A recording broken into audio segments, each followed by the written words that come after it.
Is the worst of our local housing market behind us? With rates dropping and buyer activity surging, our local housing market is looking strong.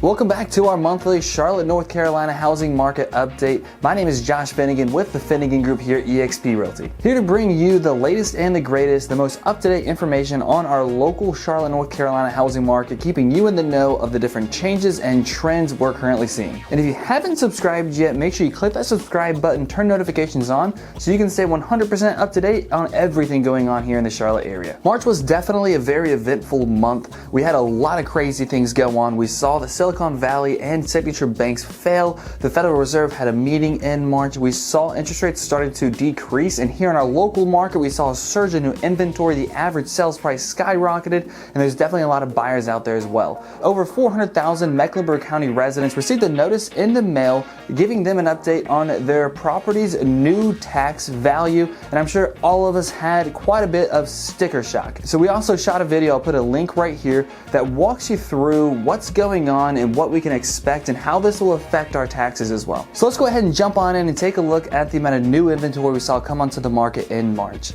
In March, 1,530 new listings hit the market, which is a 50% increase from the amount of listings we saw at the market in February, but it was still a 6% decrease from the amount of listings we saw at the market in March of 2022. Now, we saw a huge amount of people decide to put their homes on the market here in March. Now, we're gonna see this due to seasonal trends. More and more people start putting their homes on the market, getting into spring and the summer months.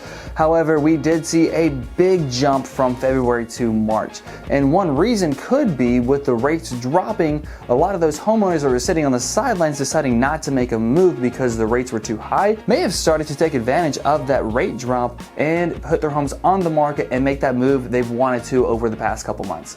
So could this be a little bit of pent up inventory that we've seen kind of sitting on the sidelines for the past couple months and now starting to come onto the market? We are still seeing fewer people put their homes on the market when we look at the year-over-year trends, which has been a pretty consistent thing we've seen over the past probably about a year. In March, we saw 1,371 homes accept an offer, which is a 19% increase from the amount of homes that accepted an offer in February, but it was still a 4% decrease from the amount of homes that accepted an offer in March of 2022. For those of you who watch our channel, you know that we like to pay close attention to the amount of new listings compared to pending sales, because it is one of the leading indicators that will help us determine what we can expect moving forward in our market, right?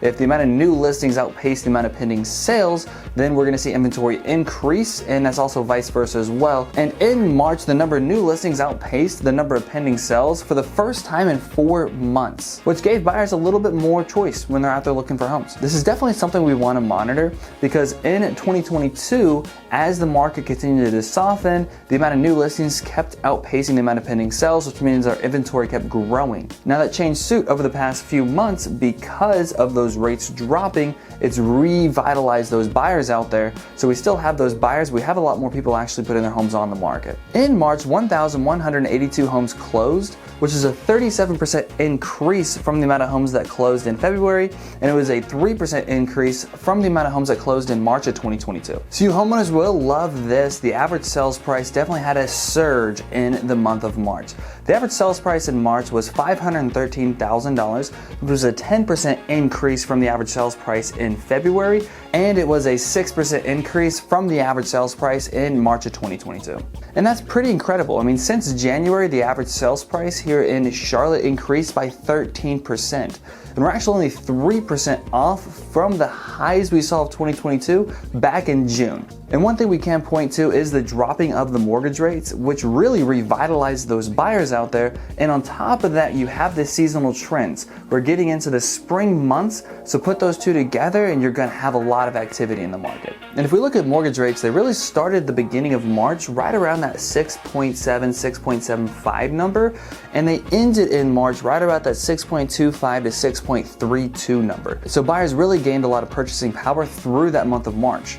Now, why did mortgage rates drop? And mortgage rates started to tumble when Silicon Valley and Signature banks started to fail. And so the bank failure actually really did help the housing market, at least in the short term. And those bank failures happened before the Federal Reserve met on March 21st and March 22nd. And we were expecting anywhere between a 25 basis point and a 50 basis point hike. But with those bank failures, people were up in the air on what the Fed was going to do. So what can we learn from their Federal Reserve meetings to tell us what mortgage rates will do in the future? The Fed did raise interest rates, but they didn't raise it to the 50 basis point, they only raised it 25 basis points. So when they raised it by 25 basis points, it brought their rate between 4.75 and 5%, which is the highest that rate has been since May of 2006. Now, during the meeting, Jerome Powell stated it's a great sign that inflation is slowing down, but there's more work that needs to be done. So his fight against inflation does continue, but possibly at a less aggressive pace than we've seen previously. He goes on to say that inflation is still a little bit too high and the labor market is still a little bit too tight. He says that reducing inflation will likely require a period of below trend growth and some softening in the labor market. If we look at the Federal Reserve dot plots, it suggests that their prime rate may peak at 5.1%, which means we may only have one more rate hike ahead of us. Now, no official currently predicts rate cuts for 2023, but they do say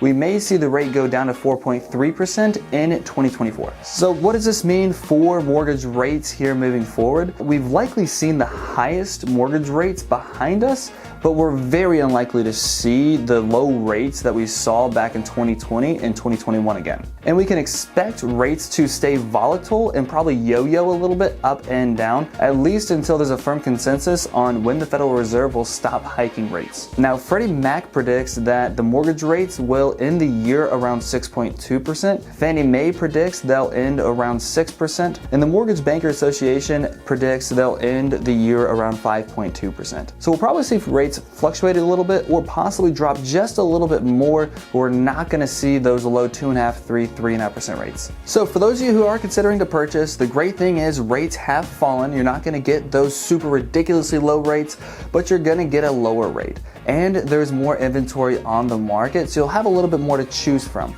And for you home sellers out there, we've definitely seen a resurgence in the buyer activity due to seasonal trends and also due to those rates. So it's definitely a very strong time to be a home seller in this market. However, everybody's goals are different. So if you are considering buying, selling, or investing in real estate in the greater Charlotte area here in the next couple months, myself and my team would love to be your real estate resource of choice. We'd love for you to give us a call, text us, email us, carrier pigeon. We'd love to be able to answer any questions you have, sit down and identify if now is the right time for you. And if you are just a little bit curious on keeping up to date with how much your home is worth, how much equity you're currently sitting on, there'll be a link in the description below. You go to that link, you put your address in, and it'll give you a free and instant report on how much your home is worth. And it will keep you up to date every month on the changes of this market and how your home's valued. And if you'd like a full, in-depth analysis on exactly what you can sell your home in this market, fill a little bit more information out and I'll personally reach out to you and perform a equity evaluation and a market analysis on your home to answer any questions you may have. Guys, thanks for watching. If you liked the video, make sure you click that like button and make sure you do click subscribe and turn notifications on so you don't miss any of our videos on the greater Charlotte area moving forward. Thanks for watching, guys. Happy Easter, and I'll catch you in the next video.